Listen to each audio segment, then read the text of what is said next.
Sir मजर knowledge club में आपका स्वागत करता हूं। दोस्तों, आज हम लोग एक्सरसाइज 4.2 को सॉल्व करेंगे।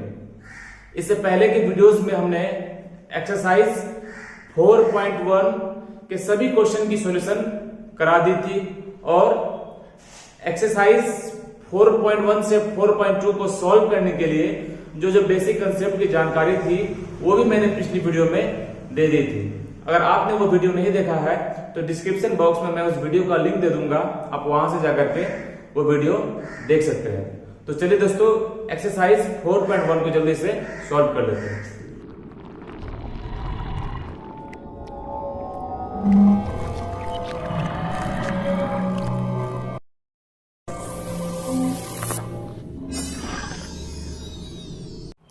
तो चलिए दोस्तों, जल्दी से एक्सरसाइज 4.2 को सॉल्व कर लेते हैं।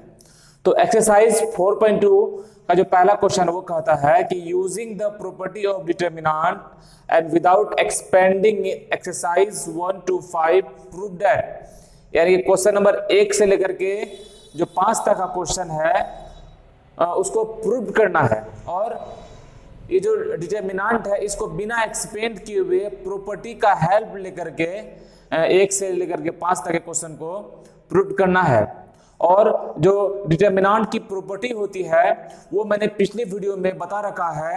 अगर आप वो वीडियो नहीं देखे हैं तो मैं डिस्क्रिप्शन बॉक्स में उस वीडियो का लिंक दे दूंगा, आप वहां से जाकर के उस वीडियो को देख सकते हैं। तो चलिए दोस्तों, पहला क्वेश्चन स्टार्ट करते हैं। पहला क्वेश्चन है कि यहाँ पर एक डिटरमिनेंट है, ठीक है, और ये डिटरमिनेंट 3x3 ऑर्डर वाला डिटरमिनेंट है और हमको इस डिटरमिनेंट को 0 के बराबर प्रूव करना है। ठीक है दोस्तों, तो चलिए जल्दी से इस क्वेश्चन को सॉल्व कर लेते हैं। तो ये क्वेश्चन हमने पढ़ा और ये मैंने पहले से सॉल्यूशन कर रखा है। ये देखिए, ये क्वेश्चन है और इसका सॉल्यूशन इधर यहाँ से देखिए, जैसे मान ली कि यहाँ देखिए ये क्वेश्चन था।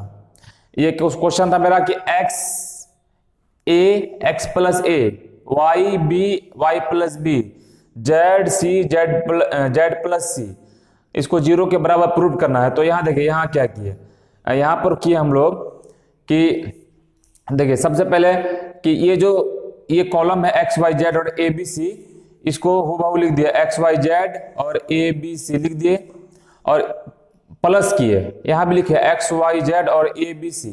अब क्या हुआ कि ये जो प्लस है x plus a, x plus b, z plus c, इस प्लस को हम बांट दिए। कैसे बांटे कि जैसे यहाँ पर जो x y z है इसको इधर रखे x y z, ठीक है, और यहाँ पर जो a b c है इस a b c को हमने इधर रखा है। तो हमने इस डिटरमिनेंट को 2 भाग में बांट दिया है, ठीक है। तो ये देखिए 2 भाग में बटा चले गया है। अब जरा गौर से देखिए, इस डिटरमिनेंट में x y z पहला कॉलम में है, a b c दूसरा कॉलम में है, x y z दूसरा कॉलम में है, तीसरा कॉलम में, ठीक है। और यहाँ पर देखिए x y z ये पहला कॉलम में है, a b c ये दूसरा में है और यहाँ a b c ये तीसरा में है।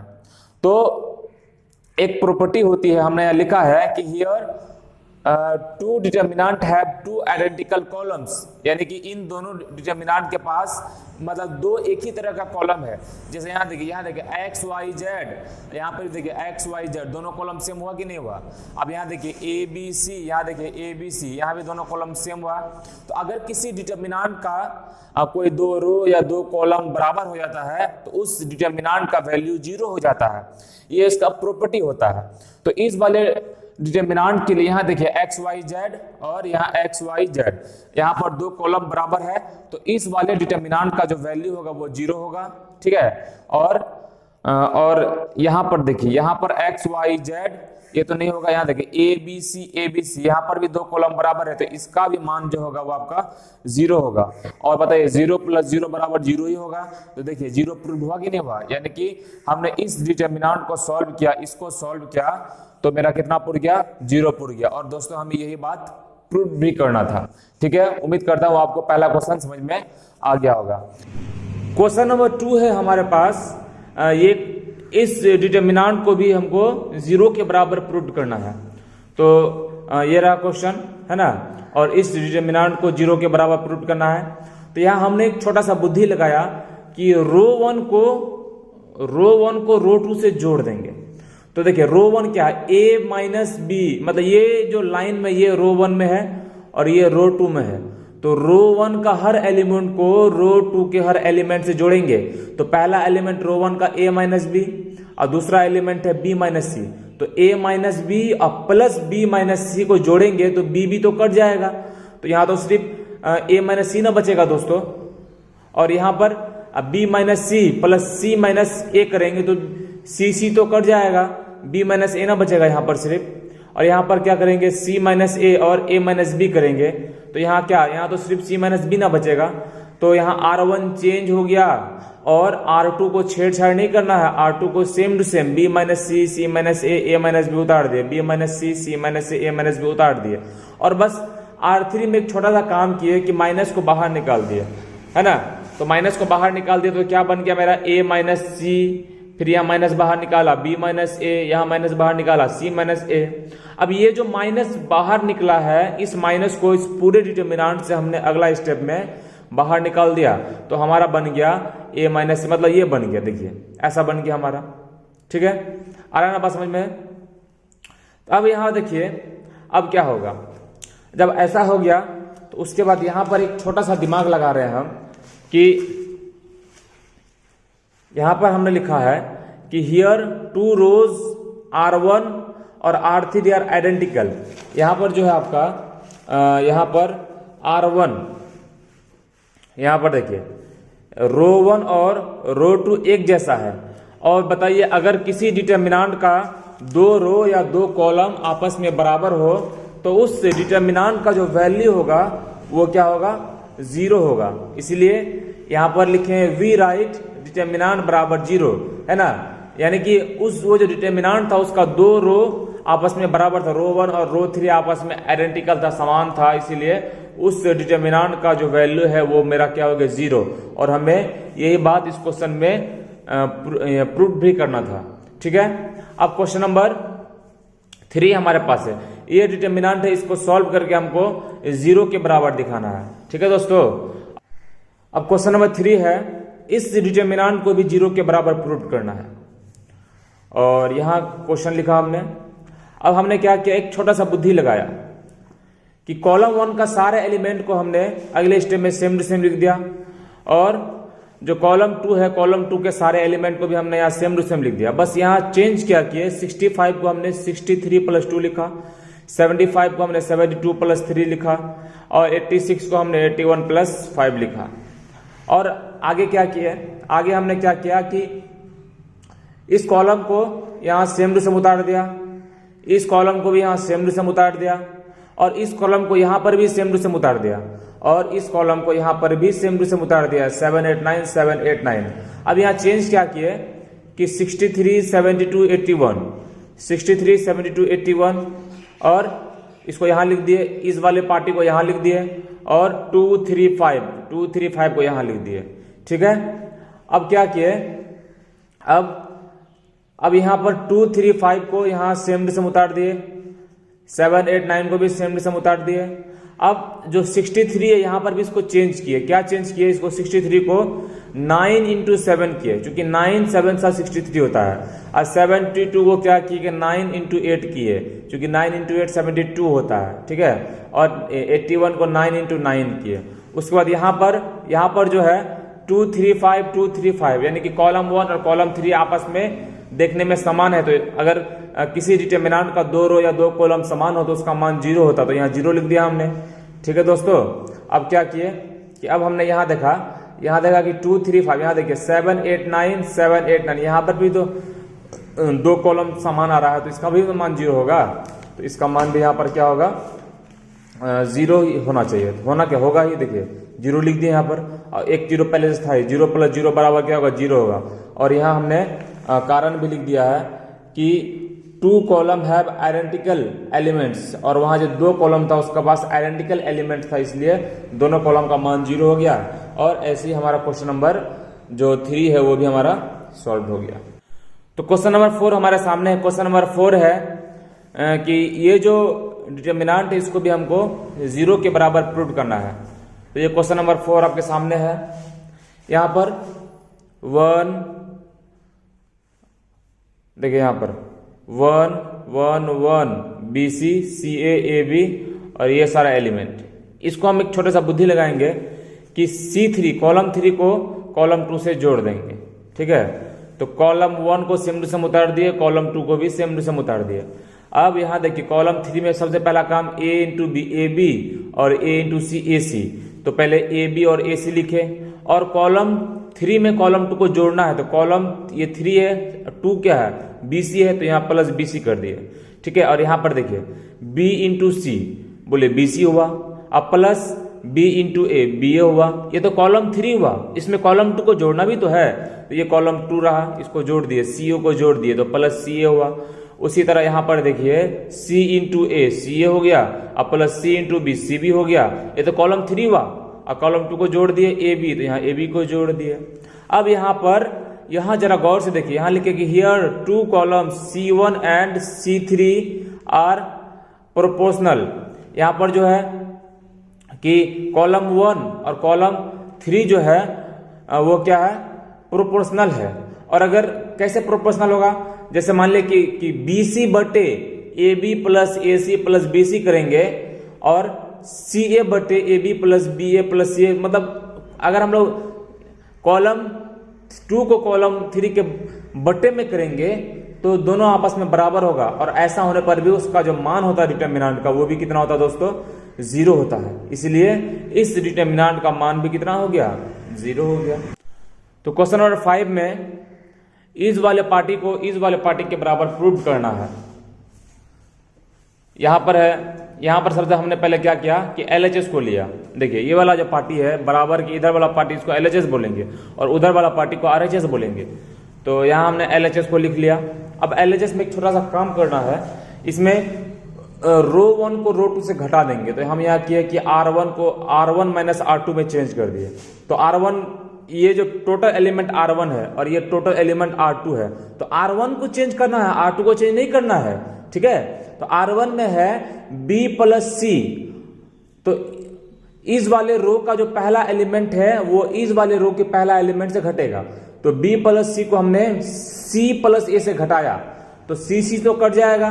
तो यहाँ क्या बचेगा दोस्तों, B माइनस A बचेगा। तो यहाँ लिखा B माइनस A। अब यहाँ देखिए Q प्लस R को घटाएंगे R प्लस P से, तो यहाँ क्या बचेगा, Q माइनस P बचेगा। यहाँ Y प्लस Z को Z प्लस X से घटाएंगे तो यहाँ क्या बचेगा, Y माइनस X बचेगा, ठीक है। और ये जो सेकेंड रो है इसको छेड़छाड़ नहीं करना, इसको सेम टू सेम लिख दिए। और रो 3 को भी छेड़छाड़ नहीं करना, इसको भी सेम टू सेम लिख दिए। अब यहाँ क्या करना, अब यहाँ पर एक और चेंज करना है कि R1 को R3 से जोड़ देंगे। तो R1 को R3 से, यानी कि R1 रो 1 का हर एलिमेंट को रो 3 के हर एलिमेंट से जोड़ देंगे, ठीक है। तो R1 में है B माइनस A और R3 में है A प्लस B। तो बताइए A और A कटेगा तो यहाँ क्या बचेगा, B बचेगा। और B प्लस B कितना होता है, 2B होता है। और यहाँ पर Q माइनस P और P प्लस Q, तो P कटेगा तो यहाँ Q प्लस Q बचेगा। तो बताइए Q प्लस Q 2Q होता है। और यहाँ पर क्या होगा, y माइनस x और x plus y, x cut जाएगा तो y कितना होगा, 2y होगा। और रो 2 को छेड़छाड़ नहीं करना है, रो 3 को भी छेड़छाड़ नहीं करना है। अब यहाँ क्या किए कि ये जो 2b 2q 2y आया, इसमें हम क्या किए, 2 को बाहर निकाल दिए। तो यहाँ लिखना है आपको टेकिंग आउट 2 फ्रॉम रो 1, यानी कि रो 1 से 2 को बाहर निकाल देना है। तो यहाँ देखिए रो 1 से 2 को तो बाहर निकाल दिया। आ रहा है ना समझ में दोस्तों। अब देखिए ऐसा हो गया मेरा।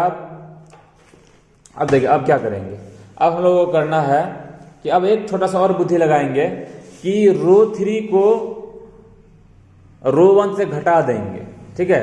तो रो 3 को रो 1 से घटाना है ना।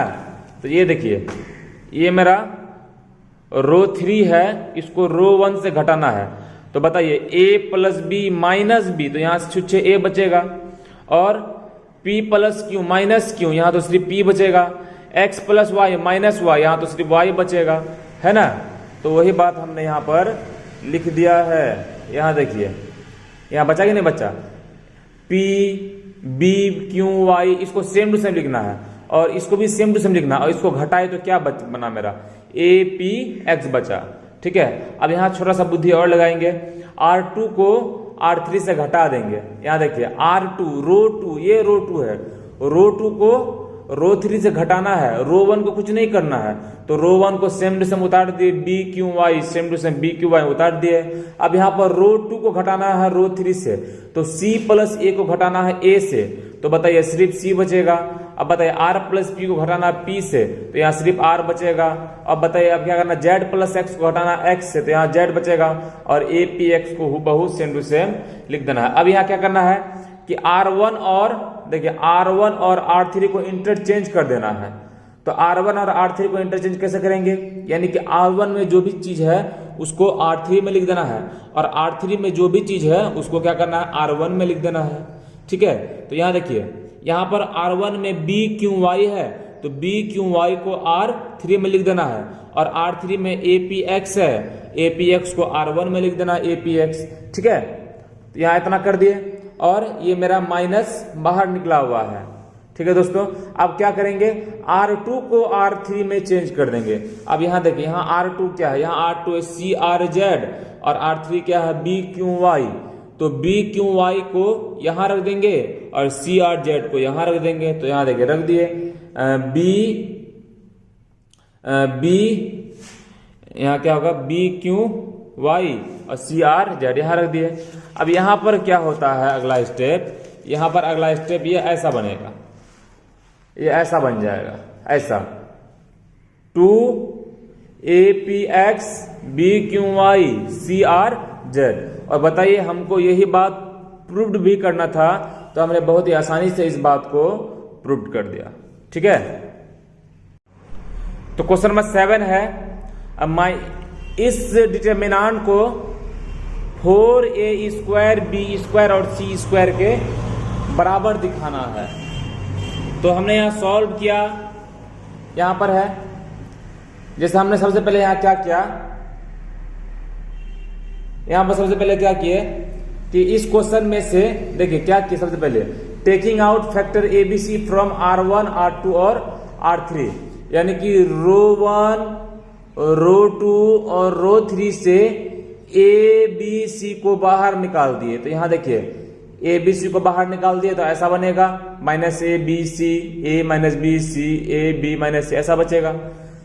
ठीक है, अब यहाँ क्या किया, यहाँ फिर किए taking out ABC from column 1 column 2 और कॉलम 3। इससे पहले हम लोग रो 1 रो 2 और रो 3 से ABC बाहर निकाले, अब कॉलम 1 कॉलम 2 कॉलम 3 से ABC को बाहर निकालेंगे, तो ऐसा बन जाएगा, ऐसा ऐसा। पहले देखो, पहले ABC था और एक बार फिर ABC बाहर निकला, तो A square B square C square होगा कि नहीं होगा, और यहाँ क्या बचेगा -1 1 1, मतलब ऐसा बनेगा यहाँ पर। अब यहाँ पर क्या करेंगे, अप्लाइंग रो 2 को रो 2 प्लस रो 1 और रो 3 को रो 3 प्लस रो 1, यानी कि रो 2 को रो 1 से जोड़ना है और रो 3 को भी रो 1 से जोड़ना है। तो रो 2 देखिए, रो 2 क्या है, ये रो 2 है, रो 2 को रो 1 से जोड़ेंगे, है ना, तो रो 2 को रो 1 से जोड़ेंगे, तो रो 2 में यहाँ देखिए प्लस और यहाँ माइनस। अच्छा, उससे पहले रो 1 तो सेम टू सेम उतरेगा, क्योंकि रो 1 को छेड़छाड़ नहीं करना, छेड़छाड़ सिर्फ रो 2 और रो 3 को करना है। तो रो 1 तो सेम टू सेम -1 1 1, ये सेम टू सेम लिखा जाएगा। और यहाँ क्या किया कि 1 को -1 से जोड़ा तो 0 आ गया। ठीक है, अब यहाँ -1 को 1 से जोड़ा तो यहाँ भी 0 आ गया। अब यहाँ पर 1 को 1 से जोड़ा तो यहाँ पर क्या आ गया, 2 आ गया। तो रो 2 को चेंज कर दिए। अब क्या करेंगे कि अब क्वेश्चन के अनुसार यहाँ पर रो 3 को रो 1 से जोड़ेंगे। ठीक है, तो रो 3 का पहला एलिमेंट 1 है, रो 1 में -1 जोड़ के कितना आएगा, 0 आ जाएगा। और यहाँ पर क्या है 1 और यहाँ 1, तो यहाँ कितना आ जाएगा, 2 आ जाएगा। और यहाँ पर -1 है, यहाँ 1 है, तो यहाँ कितना आ जाएगा, 0 आ जाएगा। अब यहाँ क्या किए कि एक्सपेंडिंग अलोंग कॉलम 1, यानी कि कॉलम 1 की तरफ से एक्सपेंडिंग करना है। तो सबसे पहले देखिए A square B square C square को यहाँ उतार दिए, और कॉलम 1 का पहला एलिमेंट क्या -1, तो इंटू -1 कर दिए। अब जहां से हम एक्सपेंड करेंगे जिस एलिमेंट से, तो वो एलिमेंट जिस रो और जिस कॉलम में रहेगा उसको हम ऐसे करके ऐसे ढक देंगे, ऐसे करके। ठीक है, तो यहाँ क्या बचेगा, 0 2 2 0 ऐसा बचेगा। ठीक है, तो यहाँ पर देखिए, यहाँ पर हमने क्या कि ए स्क्वायर बी स्क्वायर सी स्क्वायर इंटू -1 0 2 2 0, ठीक है। अब यहाँ पर ए स्क्वायर बी स्क्वायर सी स्क्वायर इंटू -1, अब देखिए 0 को 0 से गुना करेंगे और 2 को 2 से गुना करेंगे, बीच में माइनस देंगे, तो यहाँ पर आएगा ए स्क्वायर बी स्क्वायर और यहाँ पर होगा आपका सी स्क्वायर होगा, ठीक है, इंटू ये वाला -1, 0 को 0 से 0 आएगा और -2 इंटू 2 कितना होगा, -4 आएगा। तो इसको सॉल्व करेंगे तो आ जाएगा 4a स्क्वायर बी स्क्वायर सी स्क्वायर। और यही बात आपको इस क्वेश्चन में सॉल्व भी करना है कि 4a स्क्वायर बी स्क्वायर सी स्क्वायर। तो आपका क्वेश्चन नंबर जो 7 है वो बहुत ही आसानी से सॉल्व हो गया।